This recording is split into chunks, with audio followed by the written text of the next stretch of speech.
All right, welcome back, everybody. It's almost the weekend, and yes, there is a lot going on outside here this weekend. We've got fairs, we've got rodeos, we've got music festivals going on here in the state. It's the last weekend of July, and we all need to just be careful with the fire danger. That will be going up tomorrow. There you can see the fires, North Hills fire just near the Capitol. We've got the Moss Ranch fire at about 500 acres up near Ronan. That fire, the Bees Cove fire in the Rattlesnake drainage. Fortunately, that one is pretty small right now. And then the Bannock fire down there near the state park. Now, all of these fires, and if more fires started, they could grow very quickly here tomorrow in the wind and the low humidity that will be coming through here. So maybe the potential for fires getting bigger and emitting more smoke out there at times through Saturday into Sunday. Wildfires throughout the west and also up into Alaska. Alaska just crossed the 2 million acres burned mark here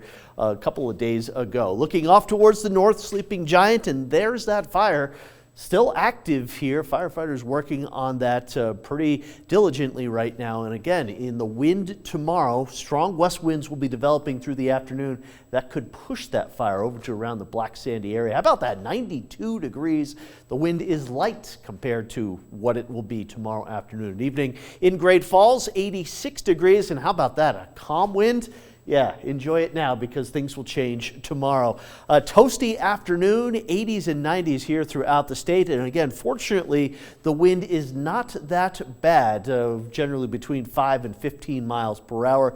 The humidity, fairly dry. We've got a few 12s out there, Livingston and the Capitol and Cut Bank as well. Lower humidity tomorrow. Stronger wind and a couple little showers trying to push into the southwestern part of the state. Hopefully some of this moisture comes into southwest Montana without producing the lightning strikes here. You can see some of the lightning strikes, a lot of them actually through the Four Corner states, and a couple of these storms out there into southeastern Oregon are headed off towards the northeast. They could come into the state here tonight and tomorrow. So here's a look at what may happen. Clouds increasing here overnight tonight and maybe a couple of isolated thunderstorms coming through, but as we go through Saturday, the southwest and west winds really will increase here. The wind continuing through the evening hours into the overnight, Saturday night into Sunday. By Sunday afternoon, though, the wind will really start to die down with the exception of extreme northeast Montana up there around Glasgow, Fort Peck Lake, kind of a little choppy there on the water for Sunday. The bigger picture showing some of that monsoon moisture trying to come up from the south here, but there's a front generally dry sweeping through the state Saturday afternoon, Saturday evening, and that will set the stages for the dangerous fire weather conditions here. But high pressure moving in on Sunday.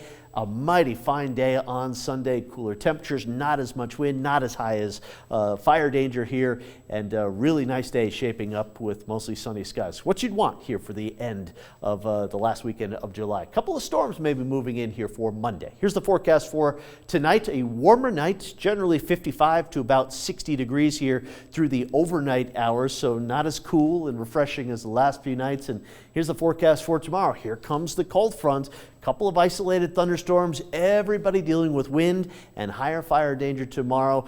Please be careful if you're going to be outside recreating. Sunday, here comes a little high pressure. That will be dropping the temperatures, decreasing the wind with the exception of northeast Montana, but that looks like a really, really nice day to me here. For Monday, looking at a couple of thunderstorms coming through, temperatures staying in the 80s. And for Tuesday, a few isolated thunderstorms, 80s and 90s.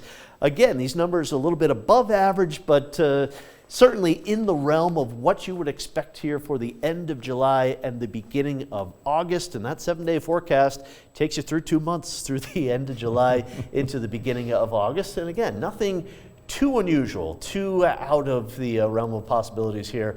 I'm going to enjoy Sunday, though. A little bit cooler weather and not as much wind. All right, thanks for that, Curtis. Now